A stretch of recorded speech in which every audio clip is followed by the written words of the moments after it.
চলে এলাম আমার বার্থডে পার্ট 2 ভিডিও নিয়ে। দিনটা শুরু করেছিলাম বাবার আনা কেক আর 1000 টাকা দিয়ে। বাবা সবেতেই বলে খুশি হয়েছিস তো? বাবা তো যা দিয়েছে তাতেই আমি খুশি, কিন্তু বোঝাতে আর পারি না। আর আমার সেদিন সব কিছু করা বারণ ছিল আমার হাজব্যান্ডের তরফ থেকে। তো ও নিয়ে গেছিলো ব্রেকফাস্ট করাতে আমাদেরই ওখানে একটা বেকারি শপে, যেখানে খুব সুন্দর সুন্দর খাবার ছিল। আগের দিন রাতেও কেকটাও ওখান থেকেই এনেছিল। তো আমরা আমাদের জন্য অর্ডার করি খাবার, তারপরে ওটা খেয়ে বাড়ি চলে আসি। বাড়ি চলে এসেও খুব সুন্দর আমার মায়ের মতো করে আয়োজন করেছিল।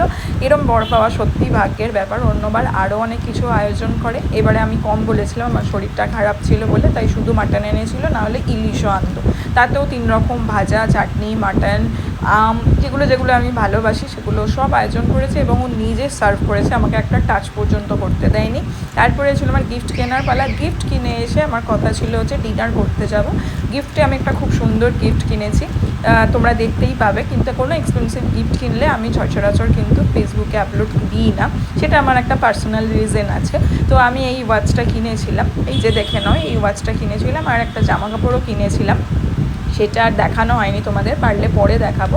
কিন্তু এত বৃষ্টির ওয়েদার ছিল আমাদের, আর তারপরে এসে আমার আর রেডি হয়ে ডিনার করতে যেতে ইচ্ছা করেনি। তাই আমার ফেভারিট জিনিসই পিৎজা, সেটাইও অর্ডার করেছিল। এবং এত বিগ পিৎজা অর্ডার করেছিল, দারুণ ফাটিয়েছিলাম। আমি আগের ভিডিওতেই বলেছি বেস্ট বার্থডে ছিল আমার।